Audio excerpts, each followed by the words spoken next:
2 Corinthians chapter 5 and Proverbs chapter 15. 2 Corinthians chapter 5, Paul says something that I'm so glad he says, because I find myself longing for heaven a lot. I find myself so excited about going home to heaven and looking forward to the day that I get to leave this earth. And here's what he says in verses 2, 4, and 8. Verse 2, meanwhile we groan, longing to be clothed with our heavenly dwelling. Verse 4, for while we are in this tent, we groan and are burdened because we don't wish to be unclothed. I'm not looking forward to dying, but to be clothed with our heavenly dwelling, so that what is mortal may be swallowed up by life. You know that when you die as a Christian, your body just can't contain the life anymore that's in you. The life of Christ just explodes, and this mortal shell can't contain it anymore. Look at verse 8. We are confident, I say, and would prefer to be away from the body and at home with the Lord. Many of you are probably familiar with Philippians 1:23, where Paul said, I desire to depart and be with Christ, which is better by far. Romans 8:23, Paul says,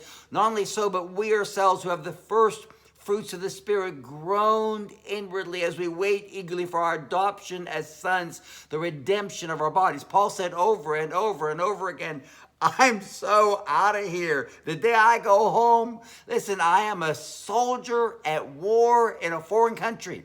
And the day I get my papers that say I get to go home will be the happiest day of my life. So I don't understand people who are hesitant about dying, because to me, it's going to be the greatest day of my life, and I can't wait to go home. Let's go over to Proverbs.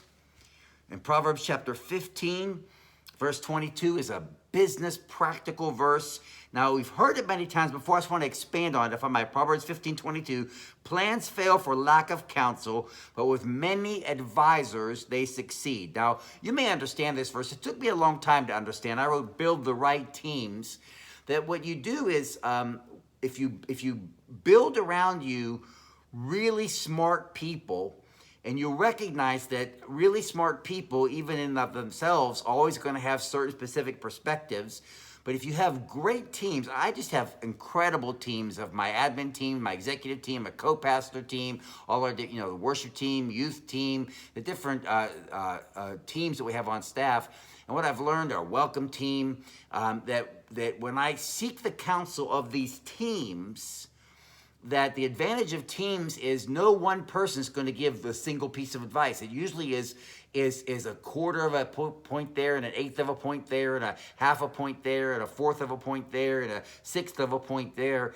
And a good leader understands that the Lord speaks a little bit through a lot of people. And that's why you have a lot of advisors, because you may have a start of an idea, and all these different people, they just help to polish the idea and clarify the idea. And so I love having many advisors. I love recognizing that all those different perspectives give us a 360 perspective. And when we run it through a whole team, we present to our people a much more digested, a much more polished, a much more complete picture, because with many advisors, plans succeed. The Lord is so good to us. May you have really quality people around you who believe the best about you, who support you, and who give you great advice that your plans may succeed. God bless you. Have a great day today.